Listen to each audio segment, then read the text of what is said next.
आप सभी को राधे राधे। नमस्कार दोस्तों, आशा करता हूं आप लोग बहुत अच्छे होंगे। मेरा नाम है सुनील। स्टार आईक्यू परिवार में आप सभी का हार्दिक अभिनंदन, स्वागत है। आज है 22 अगस्त और 22 अगस्त 2020 के हरियाणा करंट अफेयर इस पर्टिकुलर वीडियो में हम लोग पढ़ने वाले हैं। अगर आपको मेरे द्वारा पढ़ाए गए सभी लेक्चर्स का पीडीएफ फाइल चाहिए तो आप मेरे Telegram channel star IQ PDF को ज्वाइन कर लीजिएगा। आप मुझे फेसबुक और इंस्टाग्राम पे भी मेरे सभी लेक्चर्स की अपडेट के लिए फॉलो कर सकते हैं। क्विज अगर आपको देनी है तो आप मेरे Telegram group star IQ quiz को भी ज्वाइन कर लीजिएगा। कल मैंने आपसे क्वेश्चन पूछा था, उसका सही जवाब क्या है कि रॉयल बंगाल टाइगर्स हरियाणा के किस जिले के चिड़ियाघर में लाए गए हैं। तो इस क्वेश्चन का सही आंसर था रोहतक, बी ऑप्शन सही था। रोहतक और चरखी दादरी हरियाणा के दो ऐसे जिले हैं जिनकी सीमा बाकी किसी अन्य राज्य से नहीं लगती है। इतनी बात आप भी याद कर सकते हैं।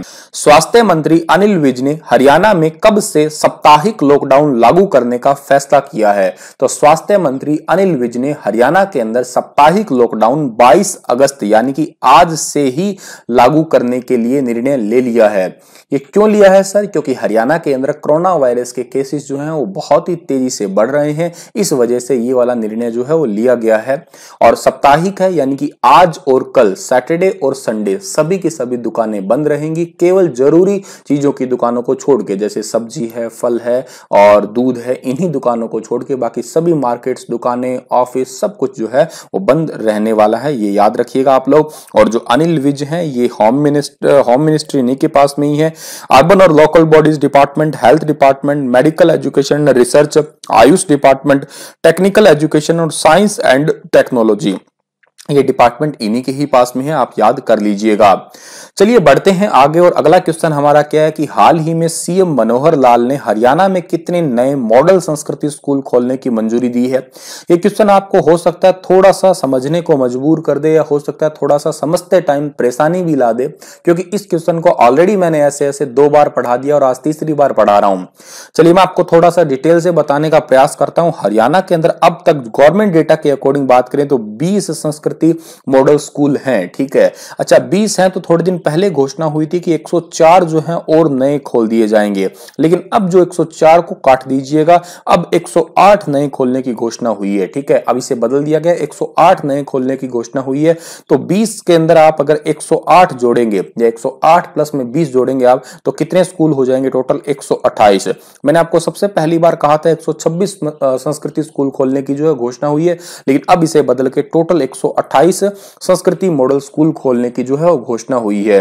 अब आप कहेंगे सर संस्कृति मॉडल स्कूल जो है इनका सीधा सा मतलब क्या है? तो इनका सीधा सा मतलब प्यारे बच्चों ये है, इन सभी को ना सीबीएसई बोर्ड से कनेक्ट होगा ताकि हमारे हरियाणा का जो है एजुकेशन लेवल को बढ़ाया जा सके इन्हीं स्कूलों के माध्यम से। इन स्कूलों में फिजिक्स है, बायोलॉजी है, मैथमेटिक्स है, कंप्यूटर है, केमिस्ट्री है, इन सभी की लैब होगी, स्विमिंग पूल होगा, बास्केटबॉल के लिए ग्राउंड कोर्ट होगा, या जो ग्राउंड कह सकते हो आप, या कोर्ट का इसका कोर्ट होता है बास्केटबॉल के मैदान का नाम। और कंप्यूटर की जो है लैब के साथ में लाइब्रेरी होगी, डिजिटल लाइब्रेरी होगी, गार्डन वगैरह होंगे, बच्चों के लिए स्पोर्ट्स हब अलग से होंगे, म्यूजिक के लिए हब अलग से बनाया जाएगा। एडमिशन के लिए स्टार्टिंग में 1 से 5वीं क्लास तक के बच्चों से 500 रुपए लिए जाएंगे, 6वीं से 12वीं के लिए 1000 रुपए लिए जाएंगे। बाद में जब एडमिशन हो जाएगा तो पर मंथ जो है 1 से 3 क्लास के बच्चों से 200 रुपए, 4वीं 5वीं के लिए 250, 6वीं 8वीं के लिए 300, 9वीं 10वीं के लिए 400 और 11वीं 12वीं के लिए 500 रुपए हर महीने लिए जाएंगे। बच्चों को लॉकर दिए जाएंगे। बैगलेस स्कूल का कंसेप्ट भी है यहाँ पे हरियाणा के अंदर। मैं आपको बता दूं 1000 बैगलेस जो स्कूल हैं उनके खोलने के लिए बात चल रही है। अभी हरियाणा के अंदर टोटल ना 418 स्कूल ऐसे हैं जो बैगलेस है, जिनके अंदर जो है बैग ले जाने की जरूरत नहीं है। टैब के कंसेप्ट्स पे काम करते हैं वो। स्कूलों के अंदर स्मार्ट टीवी लगाए जाएंगे, वर्ल्ड लेवल के क्लासरूम होने वाले हैं, अलग अलग हब होंगे ताकि बच्चों को कोई भी प्रकार की प्रॉब्लम ना आए। हालांकि इनके एडमिशन जो है अभी शुरू नहीं हुए, अगस्त से महीने से 1 सितंबर से शुरू होंगे। क्लासेस जो है बता रहे हैं 2021 से शुरू करने की उम्मीद है। यह घोषणा हमारे हरियाणा के मुख्यमंत्री ने की है, जो कि करनाल से जीते हुए हैं। इनके पास में डिपार्टमेंट कौन से हैं आपको मैं बहुत बार पढ़ा चुका हूं, अगर आपको याद है तो आप मेरे साथ साथ बोलिएगा। टाउन एंड कंट्री प्लानिंग है, पब्लिक हेल्थ इंजीनियरिंग है, इरिगेशन है, information technology, electronics and communication, information department. दूसरा हमारा इनके पास में है public relations, housing, planning, administration of justice, environment है, आर्किटेक्चर है, जनरल एडमिनिस्ट्रेशन है, सीआईडी डिपार्टमेंट है, पर्सनल एंड ट्रेनिंग है और राजभवन अफेयर है। और बाकी जो बच गए डिपार्टमेंट वो भी इन्हीं के ही पास में है।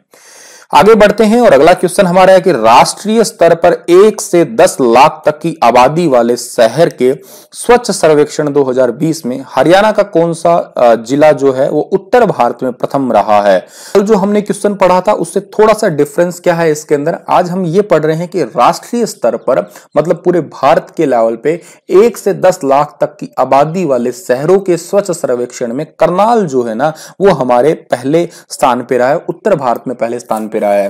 राष्ट्रीय स्तर पर करनाल को जो है वो 17वां रैंक मिला है और स्टेट लेवल पर फर्स्ट रैंक मिला है इसको, हमारे राज्य के अंदर पहला स्थान मिला है इसको। देश भर में करनाल ने टॉप 20 में अपना स्थान बनाया। पिछले साल 24वें पायदान से 7वें पायदान आगे है, टॉप 10 के लक्ष्य से 7 पायदान पीछे रह गया ये, ठीक है, 17वें पे आ गया ये। करनाल सहित प्रदेश के 4 शहर जो है वो टॉप 100 में भी आए हैं। करनाल को 17वां रैंक, 35वां मिला रोहतक को दूसरा, 56वां मिला पंचकुला जो कि तीसरा और 62वां मिला गुरुग्राम जो कि हरियाणा में चौथा स्थान है। करनाल ने स्वच्छ सर्वेक्षण 2020 के कुल 6000 नंबर में से 4655.07 नंबर लिए हैं और अगर परसेंटेज का स्कोर आपको याद रखना है तो ये जरूरी भी है, 77.58% जो है वो स्कोर लिया है। पिछली बार करनाल को कितना मिला था, 75% स्कोर मिला था, ये बात आप याद रखिएगा। कचरा मुक्त शहरों के रिजल्ट अगर देखी जाए तो करनाल को 3 स्टार रेटिंग मिली हुई है और ODF प्लस का भी जो है हरियाणा के करनाल को जो है टैग मिला हुआ है। खुले में शौच मुक्त जो है इस शहर के अंदर नहीं होती है, इसी वजह से जो है ये बहुत इंपॉर्टेंट है, याद रखना आप लोग। अच्छा, बात करनाल की हुई है ना, तो करनाल की स्थापना कब हुई है, 1 नवंबर 1966 को। क्षेत्रफल कितना है, 2520 वर्ग किलोमीटर है। धान का कटोरा कहते हैं, हरियाणा का पेरिस कहते हैं और कर्ण नगरी के नाम से भी इसे पुकारते हैं हम लोग। लिबर्टी जूता उद्योग है, वनस्पति उद्योग है, मंदिरों में सीता माई का मंदिर जो है वो प्रसिद्ध मंदिर है। अगला क्वेश्चन हमारा है कि भारत सरकार की किस योजना को हरियाणा में भी लागू किया जाएगा। तो भारत सरकार की एक योजना है one nation one ration card. C option जो है इस क्वेश्चन का हमारा बिल्कुल ठीक है और इसको जो है हरियाणा के अंदर भी लागू किया जाएगा। हरियाणा में रह रहे प्रवासी राशन कार्ड धारकों और सूबे से बाहर बसे हरियाणवी लाभार्थी जो है उनको लाभ देने के लिए किसी भी राशन डिपो से अपना राशन लेने हेतु राशन कार्ड दिखाने की अनिवार्यता जो है वो भी अब नहीं रहने वाली है। सिर्फ अपना आधार कार्ड दिखाना होगा, बायोमेट्रिक मशीन से अपने अंगूठे या उंगली के निशान देने होंगे और अपना हक जो है वो साबित कर सकते हैं। इसी को वन नेशन वन कार्ड योजना जो है अब भारत सरकार के भारत के अंदर तो लागू है ही, लेकिन इसे अब जो है हरियाणा के अंदर भी जो है लागू कर दिया जाएगा। भारत में आंध्र प्रदेश है, बिहार है, दमन द्वीप है, गोवा, गुजरात, हिमाचल, झारखंड, कर्नाटक, केरल, MP, महाराष्ट्र, पंजाब, राजस्थान, तेलंगाना, त्रिपुरा, यूपी, मिजोरम, उड़ीसा, सिक्किम, ऐसे इन सभी राज्यों के अंदर जो है ये लागू है, ठीक है। और अब जो है हमारे हरियाणा के अंदर भी जो है वो लागू हो जाएगी, ये बात आप अच्छे से याद कर लेना। और एक और राहत यह है कि राशन लेने के लिए अपने परिवार का कंबाइन बना हुआ राशन कार्ड दिखाने की जरूरत भी नहीं होगी, ठीक है। पहले क्या होता था, पूरे परिवार की आपने देखा होगा ना स्लेट लेके, मुझे याद है हमारे राशन कार्ड पे मैं स्लेट लेके खड़ा हूँ, छोटा सा बच्चू सा, ठीक है। तो अब वो जरूरत नहीं है। मार्च 2021 से इस योजना को सभी राज्यों व केंद्र शासित प्रदेश के अंदर जो है लागू कर दिया जाएगा। इतनी बातें आपको इससे याद कर लेनी है। अगला क्वेश्चन हमारा है कि हाल ही में किसने यह आदेश दिया है कि हरियाणा के स्कूलों के गैर टीचिंग स्टाफ के तबादले अगर ऑनलाइन तबादला नीति के खिलाफ पाए गए तो उनको रद्द समझा जाएगा। आपको थोड़े दिन पहले मैंने पढ़ाया था ना कि हरियाणा के अंदर नॉन टीचिंग स्टाफ यानी कि जैसे क्लर्क वगैरह है उनको भी जो है ऑनलाइन तबादला जो है दिया जाएगा, ऑनलाइन उनको ट्रांसफर जो है वो किया जाएगा ताकि भेदभाव वगैरह ना हो। हाँ, अगर किसी को ज्यादा ही प्रॉब्लम है तो फिर वो बाद में जो है एक पोर्टल बताया था, अगर आप कमेंट में बता सकते तो बताइएगा, उस पोर्टल पे जो है अपनी शिकायत दर्ज करके और वापस जो है अपनी जगह को चेंज करवा सकते हैं। ये घोषणा की किसने है तबादले की नीति को खिलाफ मानने वाली, तो ये घोषणा की है पंजाब और हरियाणा हाईकोर्ट ने। डी ऑप्शन जो है इस क्वेश्चन का हमारा वो बिल्कुल ठीक है।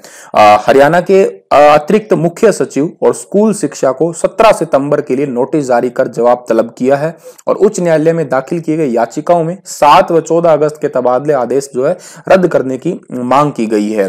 ऑनलाइन तबादला नीति से मिडिल स्कूल के कलर की पोस्ट को गलत तरीके से हटा दिया गया था, तब से जो है तबादलों के नियमों की अनदेखी जो है वो की जा रही है। तो इस पे याचिका वगैरह लगी थी, इस वजह से पंजाब हाई कोर्ट ने कह दिया है कि अगर कोई ऑनलाइन वाली चीजों को जो है क्या कहते हैं गलत मानते हैं या इसके खिलाफ जाता है तो उस पर कार्रवाई भी की जाएगी बाद में। हरियाणा पंजाब हाई कोर्ट की स्थापना कब हुई है? 1966 के अंदर हुई है। रविशंकर झा जो है यहाँ के चीफ जस्टिस है, याद रखिएगा।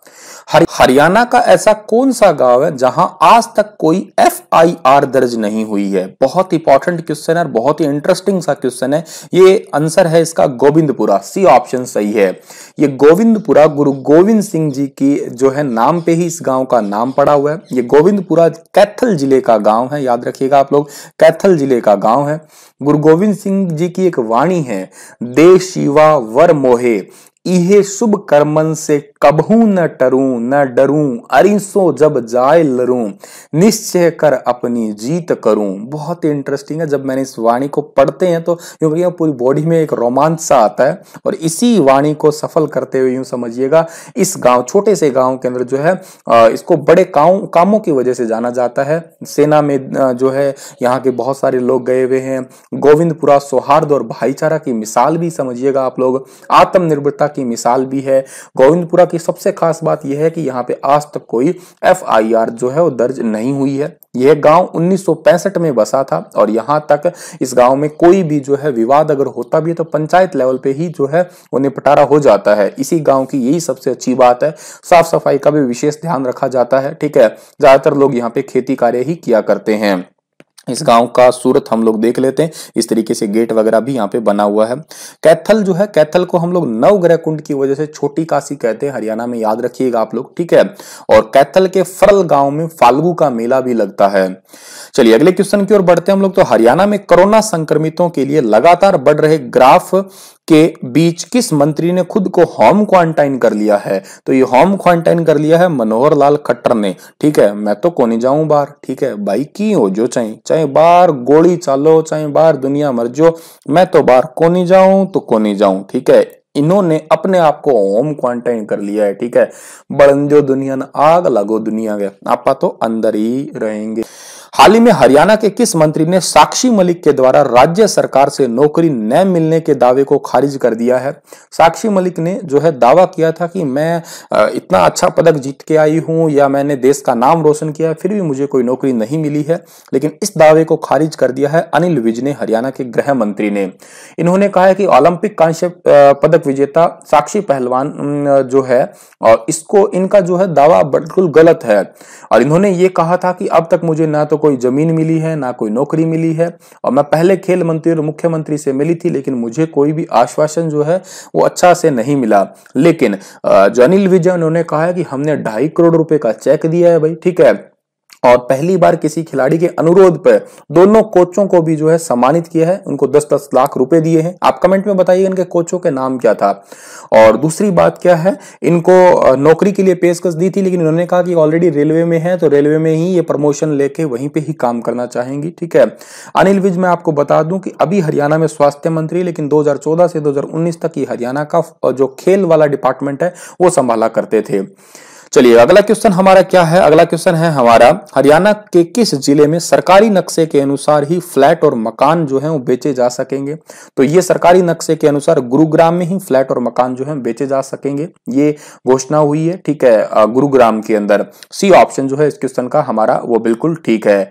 और जो हमारे चेयरमैन है डॉक्टर के खंडेलवाल हरेरा के, और हरेरा का 2017 एक्ट आने के बाद में रियल एस्टेट प्रोजेक्ट में दर्शाए गए कॉर्पोरेट एरिया के द्वारा ही बिक्री जो है वो की जा सकती है। मतलब गवर्नमेंट डिपार्टमेंट के अकॉर्डिंग ही उनके जो है लोकेशन वगैरह जो है तैयार की जा सकती है। ये आपका जो हरेरा है इसका फुल फॉर्म क्या है? Haryana real estate regulation act है आपका। और इसकी स्थापना या ये एक्ट जो आया था वो 2016 के अंदर आया था। इसको हिंदी में हरियाणा भू संपदा विनायक प्राधिकरण के नाम से जो है पुकारते हैं हम लोग। गुरुग्राम जो है ना, गुरुग्राम की स्थापना तो आप सभी को पता है कब हुई है, 1 नवंबर 1966 को हुई है। राजा युधिष्ठिर ने गुरुग्राम को अपने धर्म गुरु द्रोणाचार्य के रूप में उपहार के स्वरूप दिया था और आज भी उनके नाम पे एक तालाब है बना हुआ है, ठीक है। इसी कारण इसका गुरु का गांव पड़ा हुआ है। पहले इसका नाम गुड़गांव था, लेकिन 2016 में इसको बदल के गुरुग्राम कर दिया गया। चलिए इतना ही था आज का लेक्चर। पर आपके लिए क्वेश्चन है कि खेलो इंडिया गेम्स 2019 में अंडर 17 गर्ल्स हॉकी के फाइनल में हरियाणा ने किस राज्य की टीम को पराजित किया था? राजस्थान, महाराष्ट्र, झारखंड और केरल। विस्तार से बताइएगा इन गेम्स के बारे में भी और इस राज्य के बारे में भी। बस इतना ही था आज का लेक्चर। धन्यवाद।